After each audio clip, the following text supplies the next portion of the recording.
Hi there, here I am in my studio corner where I do transfers of records from my turntable,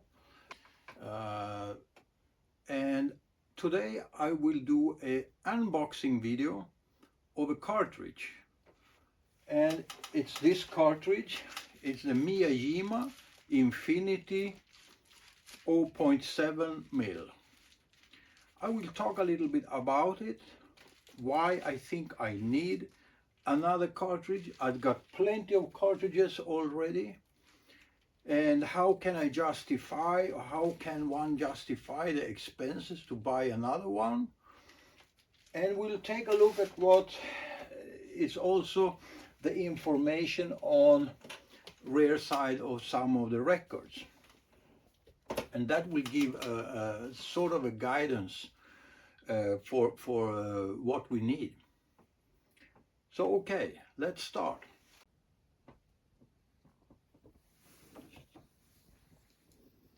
So here we have the cartridge as I bought it. It's really well packaged in some bubble plastic. And let's see how we start this.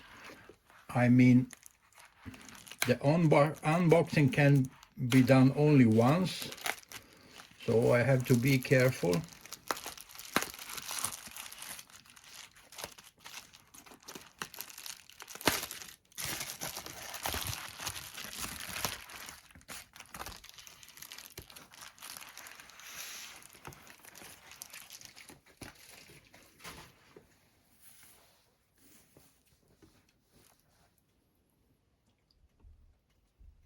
This is what it says on the label here.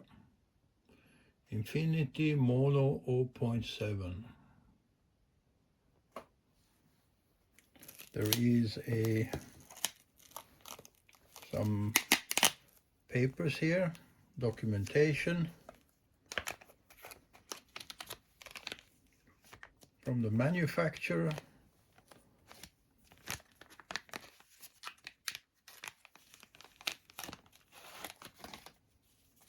There's a warranty card.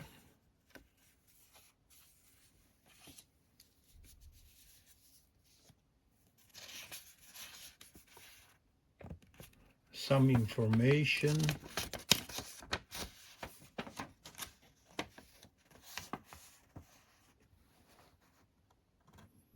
Oh, here you see some information about how to correct if the needle is a little bit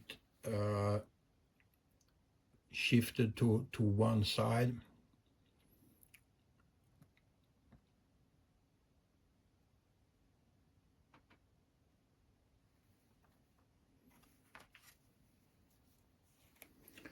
Some other informations here.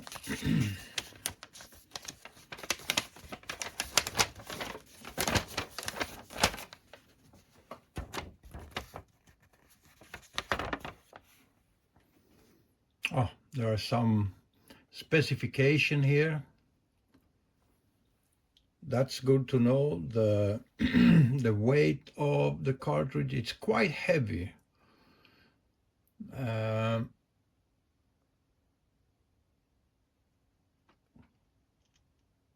Yeah, it's a low voltage output, so we will need a transformer, that's for sure.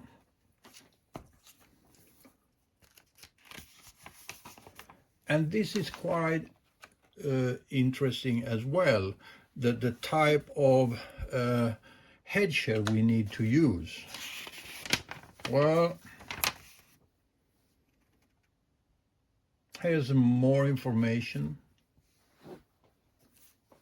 Well, let's open this package. It's I must say, very carefully packaged in some plastic here as well. Can we slide it off? It looks like that.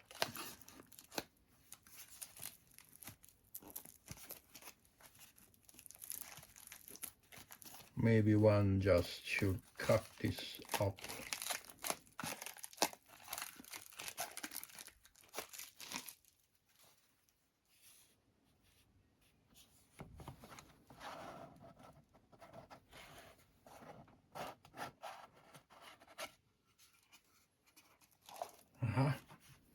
Another box inside the box.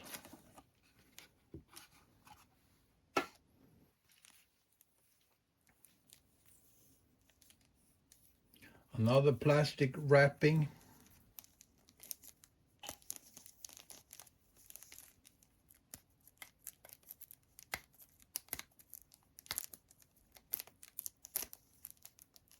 That was not so easy to open.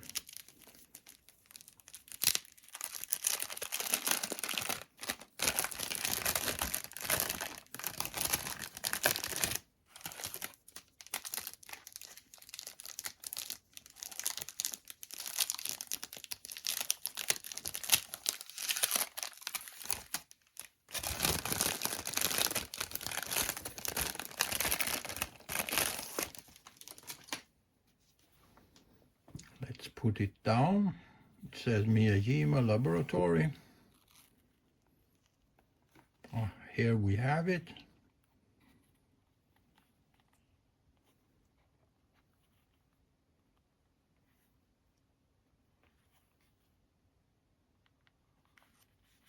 I must say it's a very nice nice packaging, nice box. It feels really, really good quality, very nice. There we have the needle, 0.7 mil it says. It has a protection. Let's put it down.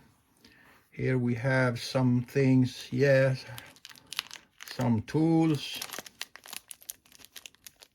nuts and screws and things like that. Good.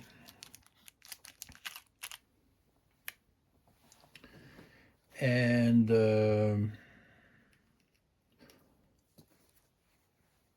let's try to get this up here. It's attached to this glass plastic here.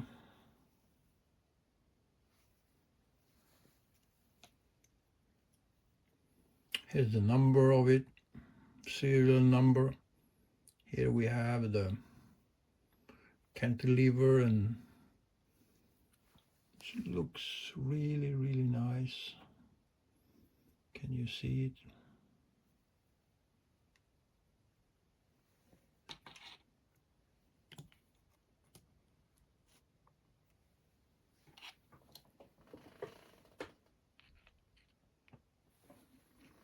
So,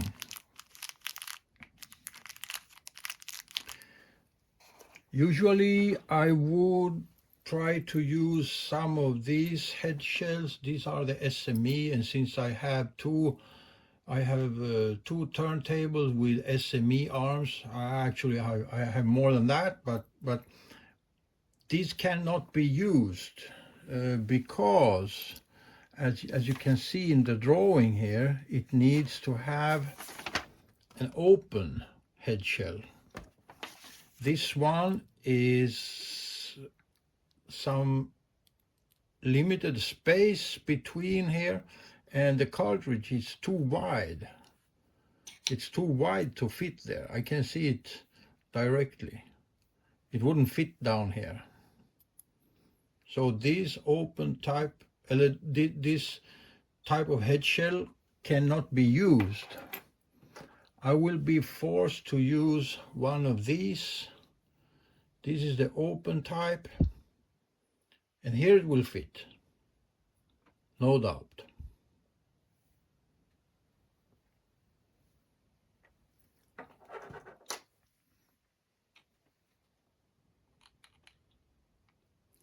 That was the unboxing of this cartridge.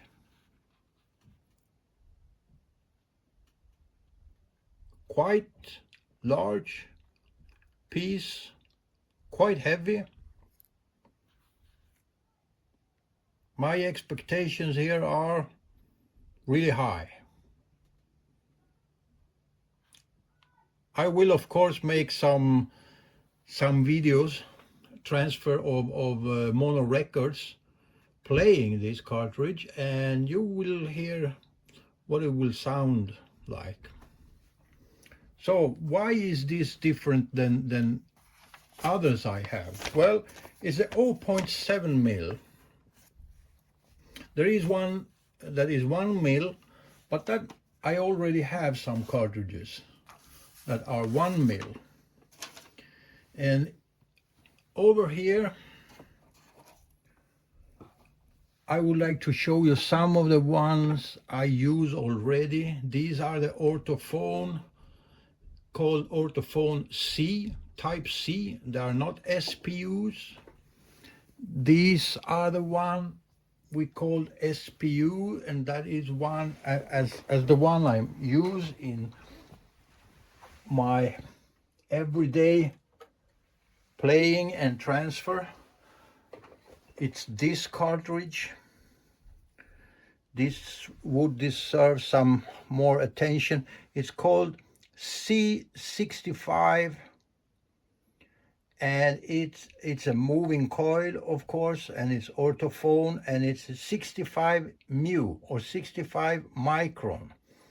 That's equivalent to 2.5 mil, and that is for the 78 records.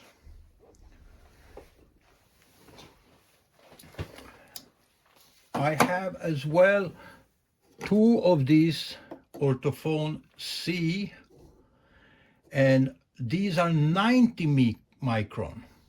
So these are 3.5 mils, and one of them is even larger.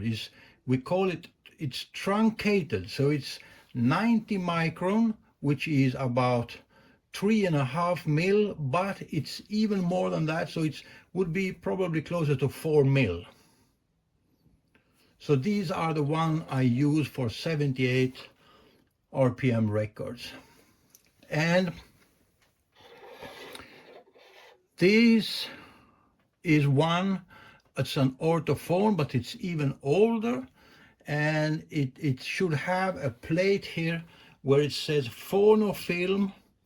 This is called the AB, and that is about 25 micron, which is 1 mil. So these are those that I use most for mono playing and transfers. I have as well some of the older General Electric cartridges, and these come in different, you can adjust it here and swing it over.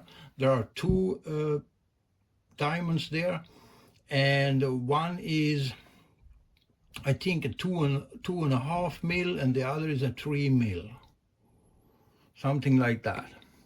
This is the same, it's also General Electric, but a little bit older, and this is a 3.5 mil. But those are special. Those are the same as this cartridge, which is called the VR2. It's also General Electric. These will be found in many machines, record machines. This is called UPX.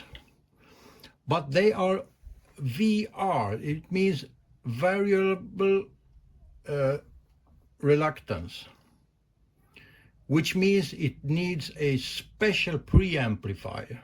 Let's not go into that today and stay with the normal stuff. These are all moving coil and will need a step-up transformer. SUT, explain some time.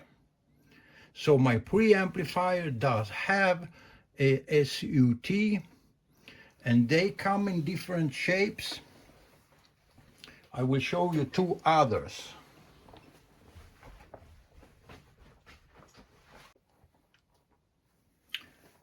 So I'm back here with a couple of different step-up transformer. This is a very common and has been around for years. It's the Orthophone T20, and it's suitable for the orthophone cartridges, the moving coil cartridges with a very, very low impedance. These have something between 3 and 10 ohm, and this is very suitable for that. The Miyajima has a little bit higher impedance, so I have another one for the Miyajima here, and this is built by the store where I buy these, and these are the Lundahl's transformers. It's the Lundahl LL 1931, and it's now adopted to Miyajima and has a gain of 16 and 40 ohm. That is suitable for the Miyajima cartridges. If we look at another one, here is the SUT of a EMT preamplifier, and these are German Neumann transformers. And these transformers have, even the old one, are extremely expensive, and to buy them on eBay and such, the prices are really, really high. I have tried them. In my opinion, the Lundahl transformer is outperforming even the best of the old type, but that's my opinion. So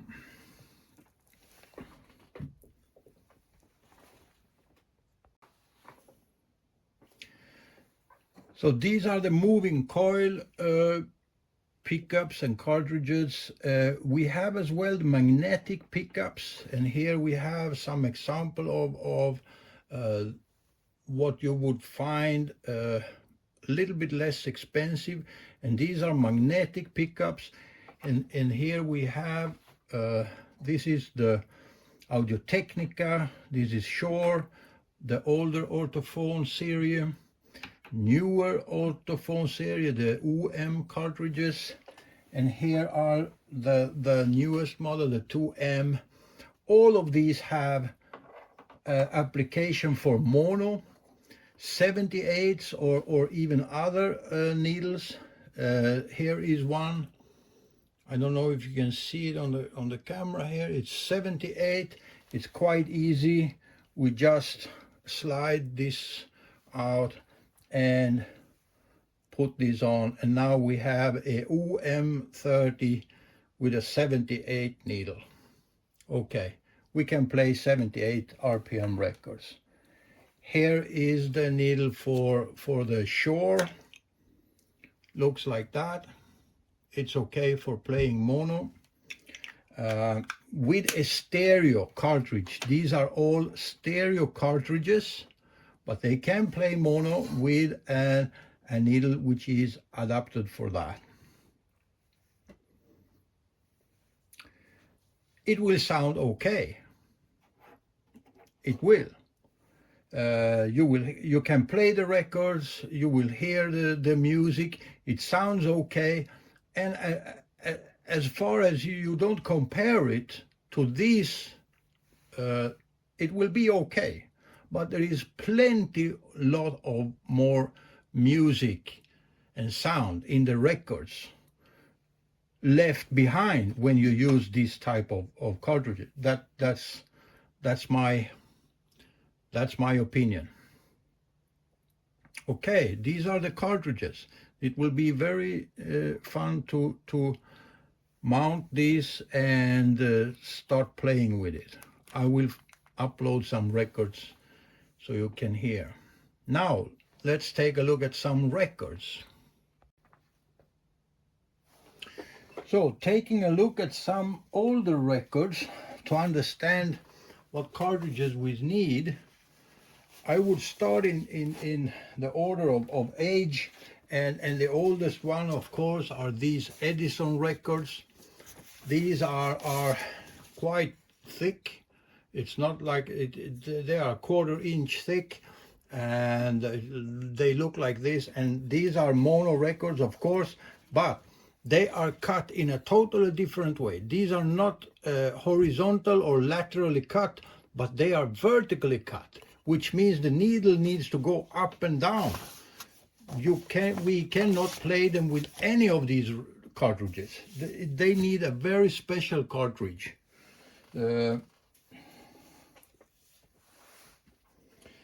Of course, if you put them on the turntable, it will make some sound. You could hear music, but it does not sound like it's okay. Not much. There are some other that are cut in that way. The patter records. This one could be lateral or vertical. I don't know until I put it on the turntable.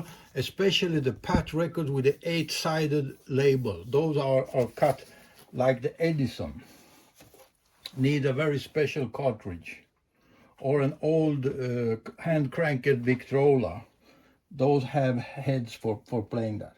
Then we have older 78 records, which are from I don't know, this one 1910, 1921 it says.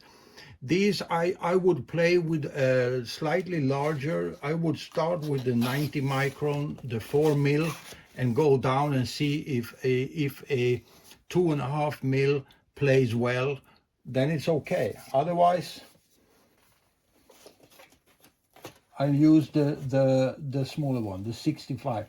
If we are into the 50s, like a checker record, this is Little Walter.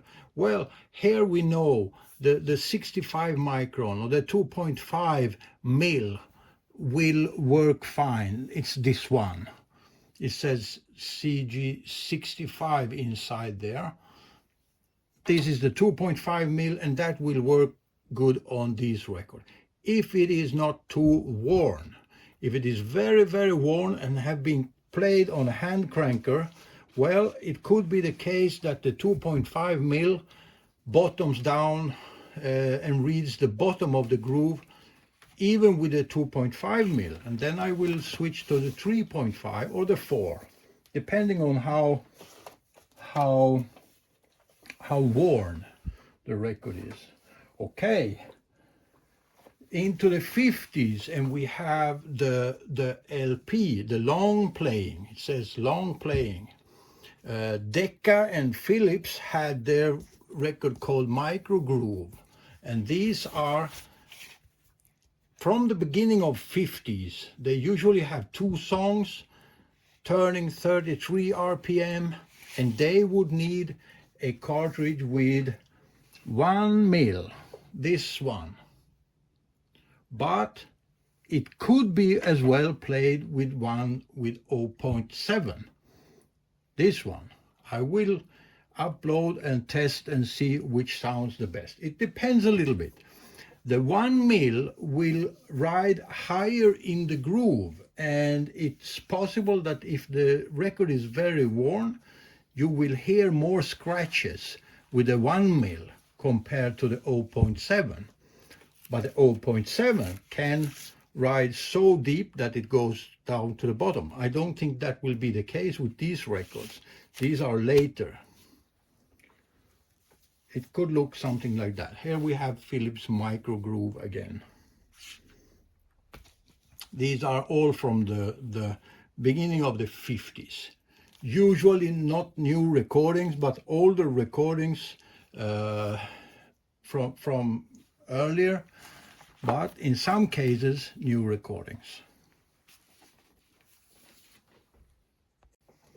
To better understand why the records are different, we need to understand that mono grooves are either laterally cut or diagonally cut. The older records, the 78s and these, which are laterally cut, are best played with cartridges for that. These type of cartridges. The reason is that this cartridge has a cantilever and a diamond which can only move in only move in sideways. It cannot move up and down or diagonally.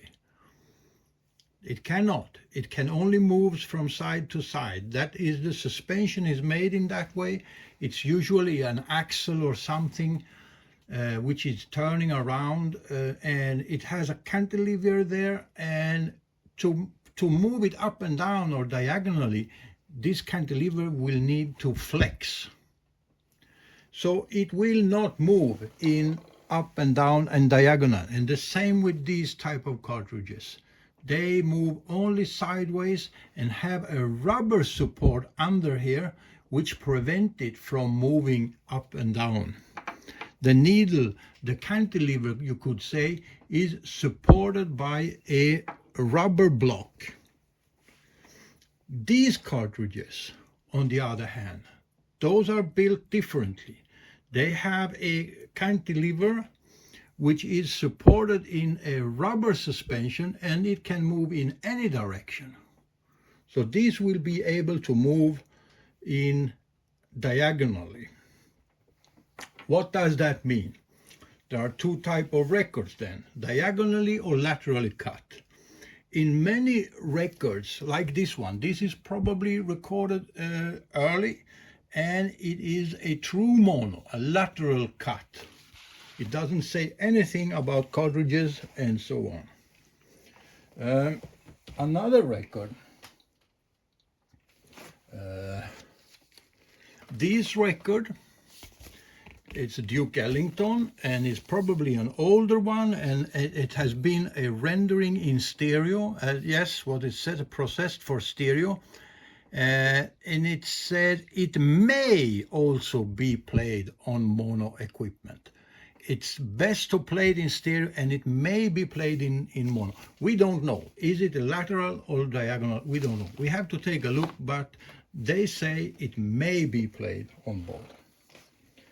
So these are for sure older recordings in mono, now reproduced on later years, and for sure cut in a diagonal cut, and they can be played with these without any problem, even if it's mono. They can be played as well with a stereo cartridge. These are the same later productions of early recordings, and they can be played with stereo equipment. Sometimes you get the idea when there is an S here. We know it's a stereo LP. The S is saying that. Not always the case, but in many cases. We have all these type of recordings. I would call them true mono, because if we look at the groove, they are laterally cut. Some of them, like the Beatles mono, it says on the rear side you can play it with a stereo cartridge. It's no problem. And here is the same. This is a stereo cut,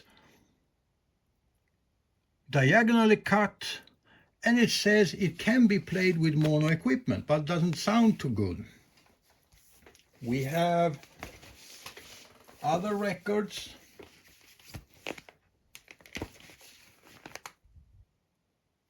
Which usually many of them doesn't say anything, like this one.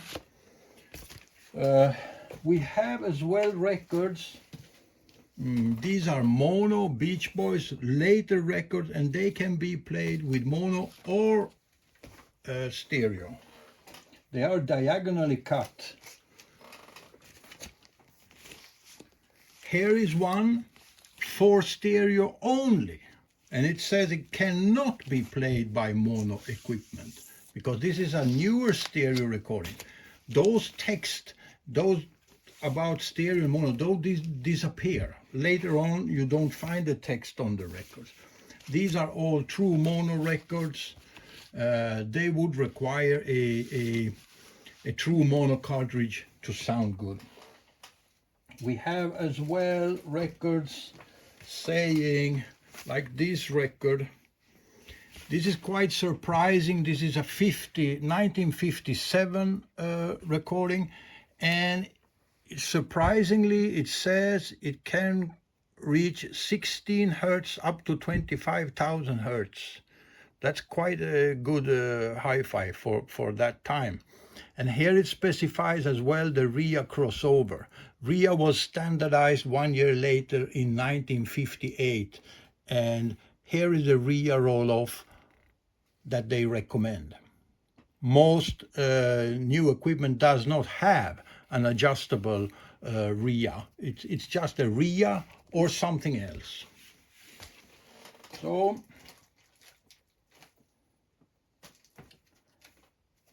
there was one record I wanted to talk about.